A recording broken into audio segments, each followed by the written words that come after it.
शुरू किया जाए। हेलो दोस्तों, स्वागत है आपका हमारे यूट्यूब चैनल पर।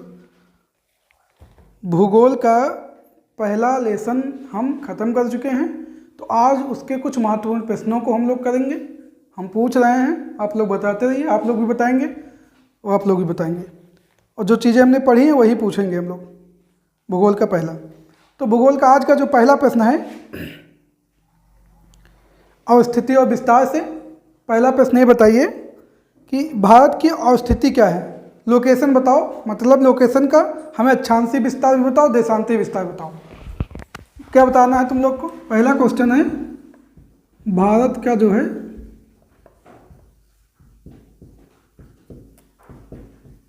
अक्षांशीय और देशांतीय विस्तार बताओ।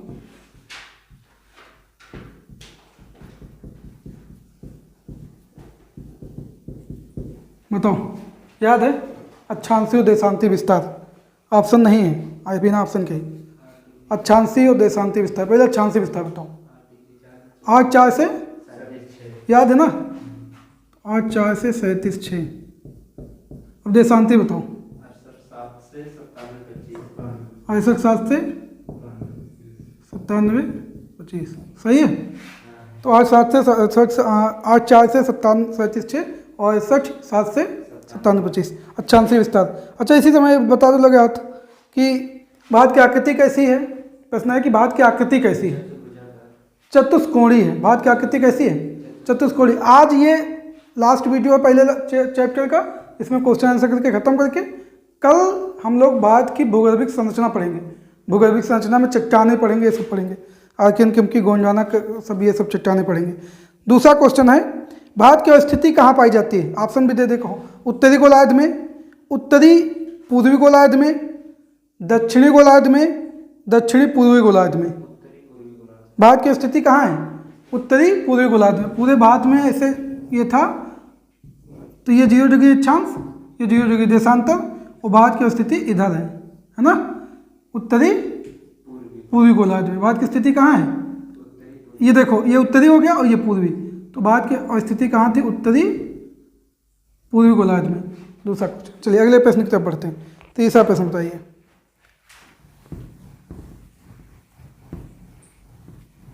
तीसरा प्रश्न है आपका,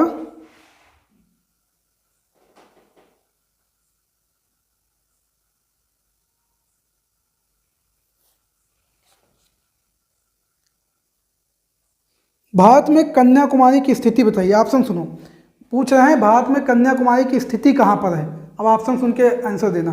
भारत की कन्याकुमारी की स्थिति, कन्याकुमारी तुम लोग याद कर पा रहे हो तो समझ लो कहाँ है। अब ऑप्शन सुनो, कन्याकुमारी की अवस्थिति कहाँ है?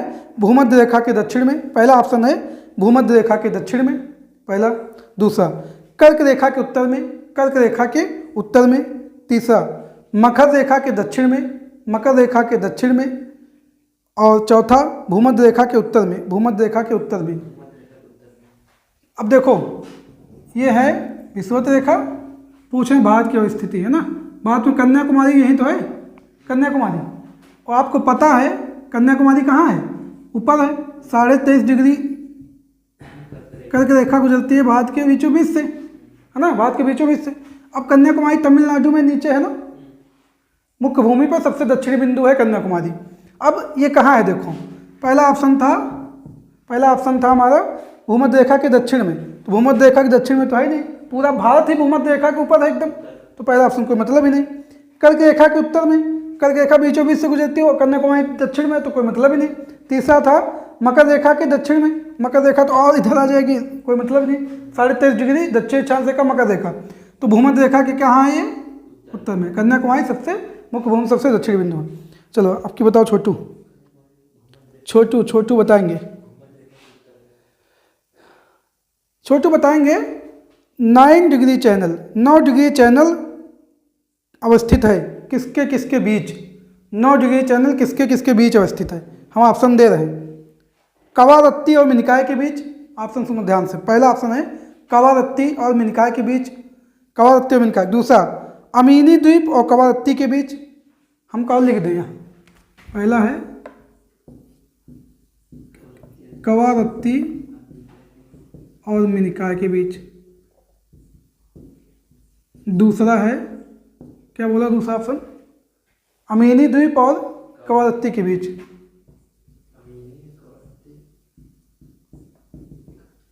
कवारत्ती के बीच।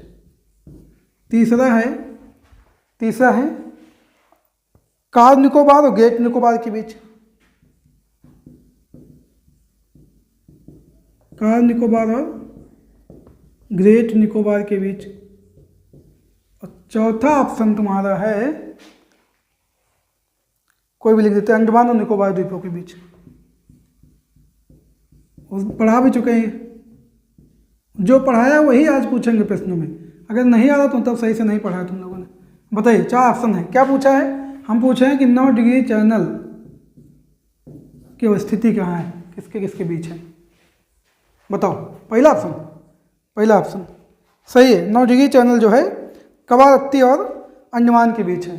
कवारत्ती कहाँ है? इधर देखो, ये लक्षद्वीप दिख रहा है, लक्षद्वीप कहीं दिख रहा है, लक्षद्वीप ये देखो दिख रहा है ना। हमने जब बताया था कि लक्षद्वीप और मिनिकॉय के बीच, तो मिनिकॉय भी ऊपर हिस्सा लक्षद्वीप में, तो कवारत्ती और मिनिकॉय के बीच। पहला ऑप्शन क्या है? कवारत्ती और मिनिकॉय के बीच। सही है, सही बताया छोटू तुमने। 10 रुपये देंगे इनाम में तुमको कलम। एक नोट रखिए, 2 टुकड़ा हमारे पास, कल जोड़ कर ले भाई। 8 रुपये में तो चल रहा कम से कम। 5 रुपये वाली वो मिल जाए तुमका टेढ़े मेढ़े। तो 9 डिग्री चैनल हो गया। अच्छा, इसी के साथ साथ एक दो और बता दो बिना ऑप्शन के। 10 डिग्री चैनल लघु अंडमान और कार निकोबार के बीच है ना। एक और है 8 डिग्री चैनल मालदीव और मिनिकॉय के बीच। 8 डिग्री चैनल मालदीव और मिनिकॉय सब लिखवा चुके हैं, बता भी चुके हैं। और अब अगले प्रश्न की तरफ बढ़ते हैं। 10 डिग्री चैनल बता ही दिया हमने, 8 डिग्री चैनल भी पता चल गया, मालदीव और मिनिकॉय के बीच। अंडमान को निकोबार से कौन पृथक कहते हैं? कितनी डिग्री चैनल है? 10 डिग्री चैनल अंडमान को। ये प्रश्न बताने की जरूरत है क्या? अब बताओ, बताने की जरूरत है, तुम लोग बताओगे हमको। भारत का सुदूरस्थ दक्षिणी बिंदु क्या है? भारत का सुदूरस्थ दक्षिणी बिंदु, सुदूरस्थ दक्षिणी बिंदु। ऑप्शन सुन लो, कन्याकुमारी, रामेश्वरम, पॉइंट कैलीमर या इंदिरा पॉइंट। इंदिरा पॉइंट है ना। सबसे दक्षिणी बिंदु इंदिरा पॉइंट, सबसे उत्तरी बिंदु इंदिरा कॉल, और सब पश्चिमी बिंदु गौर माता गुजरात, और दक्षिण उत्तरी बिंदु पूर्वी बिंदु किबिथु अरुणाचल प्रदेश का। सही बताया।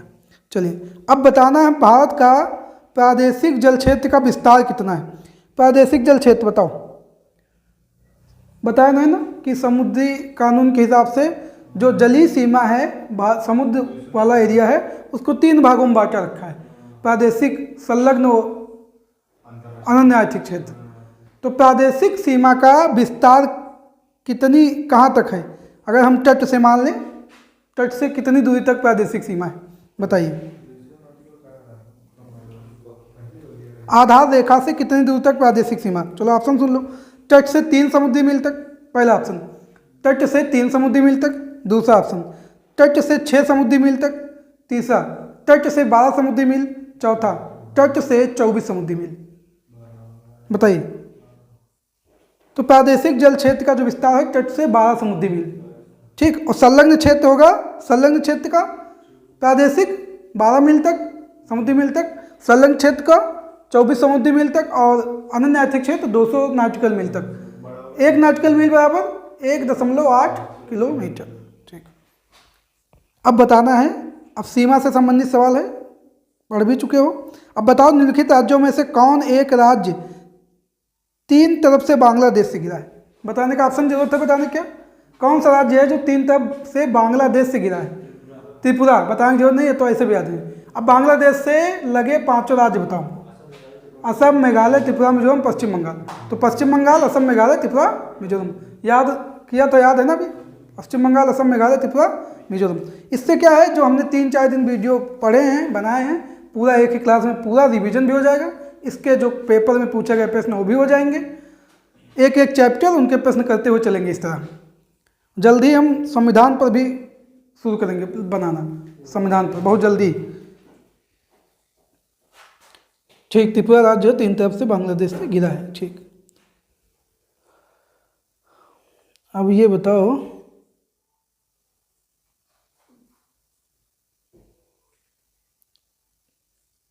लिखा है यदि अरुणाचल प्रदेश में सूर्योदय का समय प्रातः 5 बजे है। सुनिए, आराम से सुनिए। यदि अरुणाचल प्रदेश में सूर्योदय का समय प्रातः 5 बजे, सुन लिया, तो सौराष्ट्र, सौराष्ट्र माने गुजरात वाला एरिया, ठीक, तो सौराष्ट्र में सूर्योदय का संभावित समय क्या होगा? क्या होगा संभावित समय? मतलब एक तरफ सबसे पश्चिम में, यहाँ पश्चिम में, एक तरफ पूरब की बात कर रहे हैं। अगर यहाँ 5 बजे सूर्योदय हो रहा है तो यहाँ कितने समय हो सकता है, ये पूछ रहे हैं संभावित समय। हाँ, अरुणाचल प्रदेश और गुजरात के समय में करीब 2 घंटे का अंतर है, ठीक है ना। अरुणाचल प्रदेश और गुजरात के समय में कितना अंतर है? 2 घंटे का, 2 घंटे का अंतर है। तो वहाँ जब 5 बजे होगा तो यहाँ 7 बजे सूर्योदय होगा, यहाँ पे 7, मतलब सबसे पहले सूर्योदय यहीं होता है अरुणाचल प्रदेश में, ठीक, और यहाँ 7 बजे हो जाएगा, 5 बजे यहाँ 7 बजे, 2 घंटे का अंतर है। मानक समय रेखा क्या हो? अरुणाचल प्रदेश नहीं पता है? अपने यहाँ ही,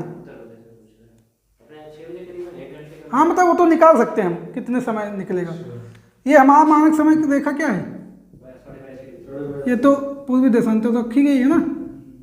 अब ये देख लेंगे, चाहे जब निकालना हो खाली देख लो कितना अंतर है, ठीक। अब इसके बीच देखना था तो ये देख लो अंतर कैसे निकालेंगे। जैसे ये देख लेंगे, ये मान लो तुम सबसे पश्चिमी बिंदु क्या था? 68 डिग्री 7 मिनट, और सबसे पूर्वी क्या था? यही देशांतर तो है, और इनके बीच का अंतर करीब निकालो कितना है, कितना अंतर है? 29 का ना, लगभग 29 का है, तो मान लेते लगभग 30 का, मोटा मोटा 30 का मान लेते, 29.12 कुछ करके ऐसे आता है, लगभग 30 का। अब ने बताया, बात यह है कि 4, अभी हाँ ऐसे कर लो तुम, चाहे 15 डिग्री पर 1 घंटे का अंतर आता है, या हम कहें 1 डिग्री में 4 मिनट का अंतर आता है। ये भी बात वही है। जब इधर कर देते हैं हम 15 तो इधर होता है 60 मिनट, मतलब 15 डिग्री की अगर दूरी हो जाएगी तो 1 घंटे का समय में अंतर हो जाएगा। अगर देशांतर में 15 डिग्री की दूरी होगी तो समय में 1 घंटे का अंतर हो जाएगा। तो यहाँ देखो करीब 30 डिग्री की दूरी है, समय में 2 घंटे का अंतर हो जाएगा, ठीक है, समय में 2 घंटे का। इसीलिए बीचों बीच में लगभग रखी गई कि इसमें समय का ज़्यादा अंतर ना हो। कई कई देशों से रूस है और कई देशों में कई ये मानक समय रेखा है, क्योंकि इतना बड़ा है ना एरिया, बहुत बड़ा एरिया, इसकी वजह से। तो यहाँ तो ये समझ में आ गई बात हमारी। चलिए अगले प्रश्न की तरफ बढ़ते हैं। जो मुख्य प्रश्न है इनके हम आज कर लेंगे। तो अब ये तो बताएं जो है, जिससे क्वेश्चन एक बार और आया ये कि गुजरात के सबसे पश्चिमी गांव और अरुणाचल प्रदेश के सबसे पूर्वी छोर पर स्थित जो गांव है, कितने घंटे का अंतर होगा दोनों में? 2 घंटे का अंतर होगा। अब बताइए कर्क रेखा निम्नलिखित में से किस राज्य से कर्क रेखा नहीं गुजरती है? प्रश्न है कि किस राज्य से कर्क रेखा नहीं गुजरती। पहला ऑप्शन है त्रिपुरा, दूसरा ऑप्शन है छत्तीसगढ़, त्रिपुरा छत्तीसगढ़, तीसरा ऑप्शन है मणिपुर मिजोरम, मतलब मणिपुर तीसरा है और मिजोरम चौथा है, मिजोरम चौथा है। किससे कर्क रेखा नहीं गुजरती? तो मणिपुर से नहीं गुजरती। तो अब बताओ कर्क रेखा कितने राज्यों से गुजरती है? कौन कौन से? गुजरात, राजस्थान, मध्य प्रदेश, छत्तीसगढ़, झारखंड, पश्चिम बंगाल, त्रिपुरा, मिजोरम। उड़ीसा से नहीं गुजरती, ठीक, बिहार से नहीं गुजरती, ठीक, मणिपुर से भी नहीं गुजरती, त्रिपुरा, मिजोरम, ठीक, ये बता चुके हैं पहले भी। तो कर्क रेखा कहाँ से गुजरती है ये भी जान लिया।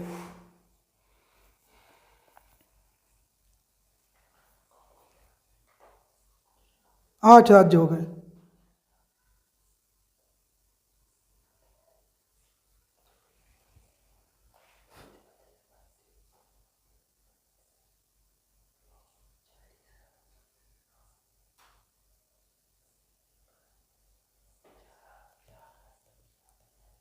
बताओ निम्नलिखित देशांतरों में कौन सा भारत की प्रामाणिक माध्यान्ह रेखा कहलाता है?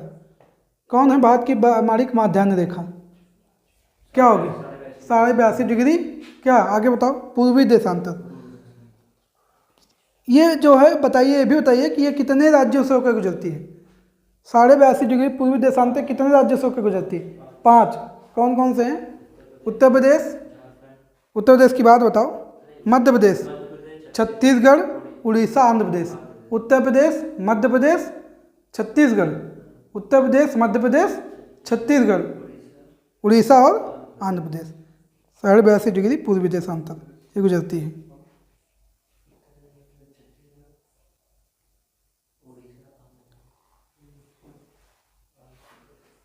तो इतना याद होगा। चलिए अगले प्रश्न की तरफ बढ़ते हैं।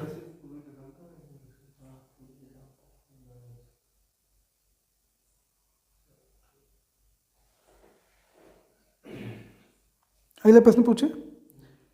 सवाल है कि भारतीय मानक समय की यामोत्तर नहीं गुजरती। अब जो क्वेश्चन अभी बताया उसी पे एक क्वेश्चन है केवल। पूछे हैं कि किस राज्य से होकर मानक समय रेखा नहीं गुजरती। तो राज्य के नाम बता दें। आंध्र प्रदेश, छत्तीसगढ़, महाराष्ट्र, उत्तर प्रदेश। कहाँ से नहीं गुजरती? महाराष्ट्र से। महाराष्ट्र से नहीं गुजरती क्योंकि हम बाकी बता ही चुके हैं। 5 राज्यों से होकर गुजरती। कौन कौन से 5 राज्य? उत्तर प्रदेश, मध्य प्रदेश, छत्तीसगढ़, उड़ीसा, आंध्र प्रदेश। तो ये क्वेश्चन ये भी क्लियर हो गया। चलिए अब बताइए और क्वेश्चन।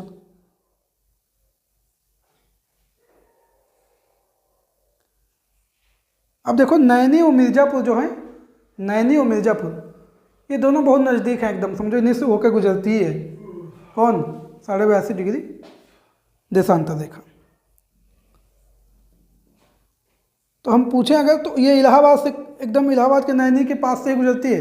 मान लो इलाहाबाद के नैनी से होकर ही गुजरती है, ठीक है ना। उत्तर प्रदेश में इलाहाबाद के नैनी से होकर ही ये गुजरती है।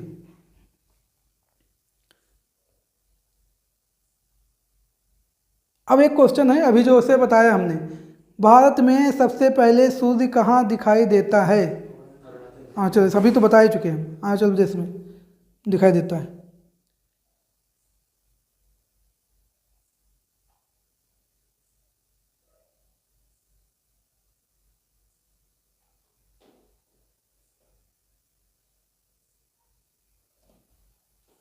चलिए अगले प्रश्न की तरफ।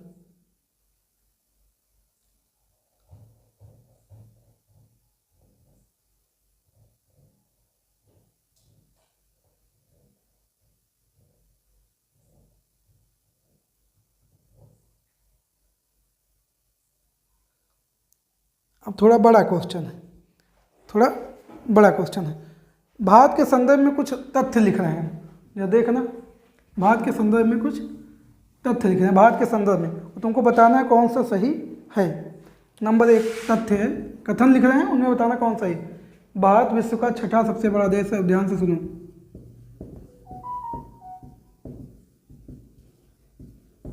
छठा सबसे बड़ा देश है।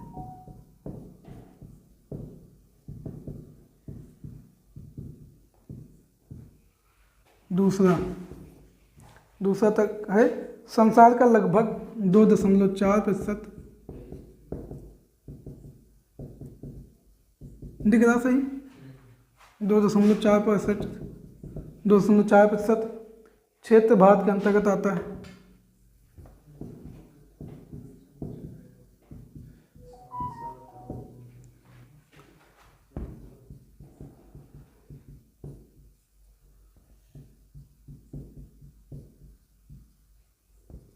तीसरा भारत के अंतर्गत आता है। तीसरा है कर्क रेखा देश के बीच से गुजरती है। कर्क रेखा देश के बीच से गुजरती है।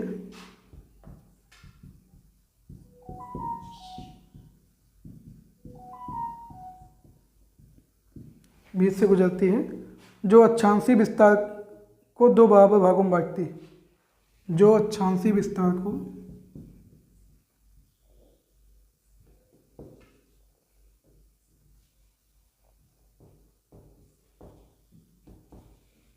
दिख रहा है तक 2 बराबर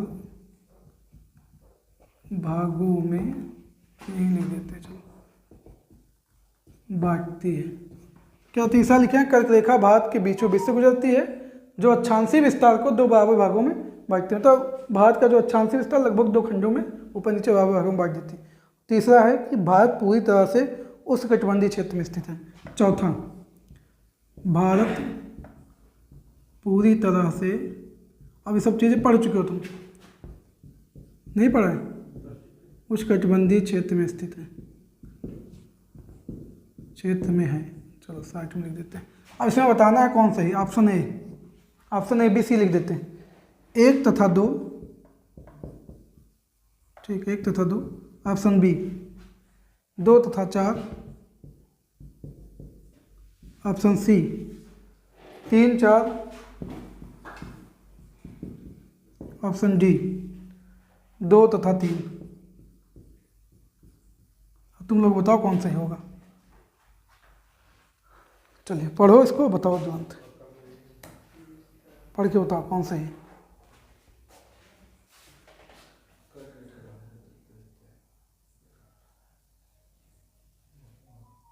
डी। कौन सा है? डी। अब देखो पहला देखते कैसे सही करते हैं हम लोग। क्या भारत विश्व का छठा सबसे बड़ा देश है क्षेत्रफल में? क्षेत्रफल में भारत का सबसे बड़ा छठा देश है क्या? मतलब भारत छठे में तो किसी भी नंबर में नहीं। जनसंख्या में तो हम पहले पे आ चुके हैं अलग, है ना, और क्षेत्रफल में 7वें पर हैं। तो मतलब ये कथन तो गलत होगा, ठीक। और जैसे ये गलत होता है ये गलत हो जाता है, जैसे कथन गलत होता है भी गलत हो जाता है, क्योंकि पहला लगा था। क्योंकि भारत विश्व का क्षेत्रफल में 7वां सबसे बड़ा देश है। कौन सा देश है?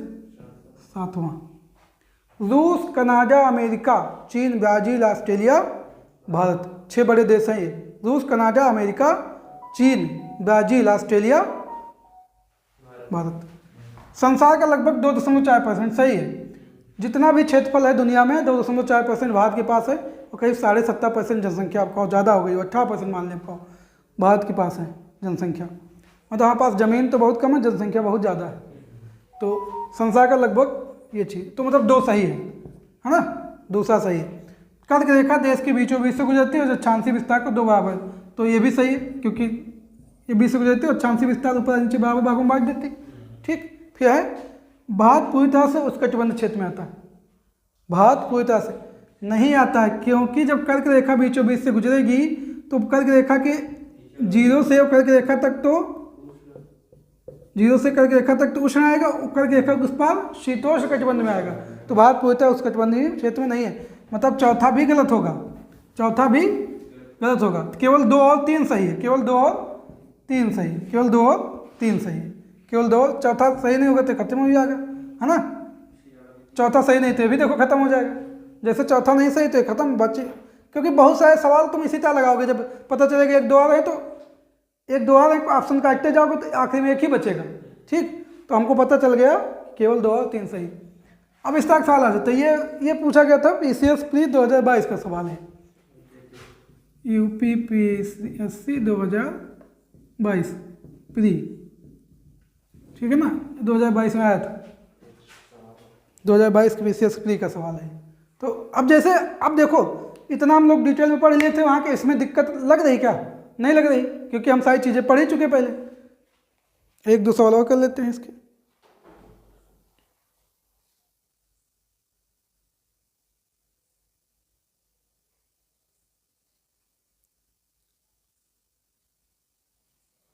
अभी ये बताओ हमको,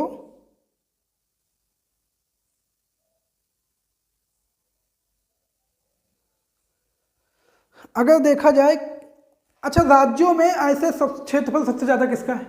राजस्थान का ना, राजस्थान का। भारत का स्थान कौन सा उसमें? भारत का नहीं, राज्यों में उत्तर प्रदेश का चौथा है ना, चौथा है। तो अभी हमको खाली ये बताना है,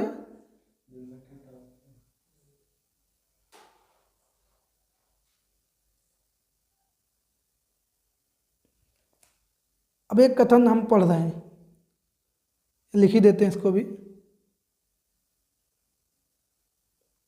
अच्छा, दादरा नगर हवेली और दमन द्वीप एक हो गया ना, दादरा नगर हवेली और दमन द्वीप अब एक हो गया है ना। स्टॉप।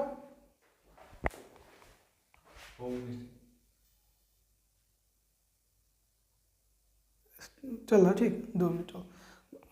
दादरा नगर हवेली और दमन द्वीप एक हो गया ना।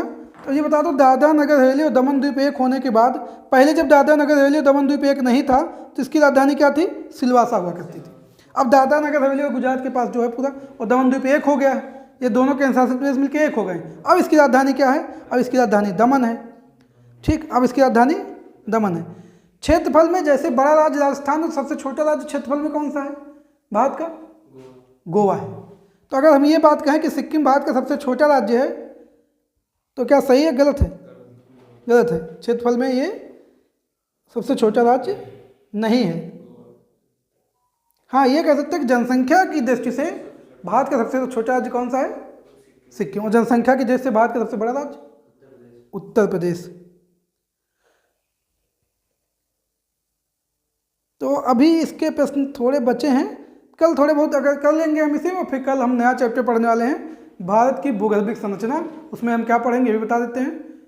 भूगर्भिक संरचना जानने के लिए हम चट्टानों का अध्ययन करेंगे, और चट्टानों में आर्कियन क्रम की, गोंडवाना क्रम, दक्कन क्रम की, ये सब चट्टानें पढ़ेंगे। कौन कौन से खनिज पाए जाते हैं उसमें, क्या पाया जाता है, कहाँ पाए जाते हैं, ये सब चीज़ें जानेंगे। बस आज के लिए छुट्टी है। जय हिंद, जय भारत।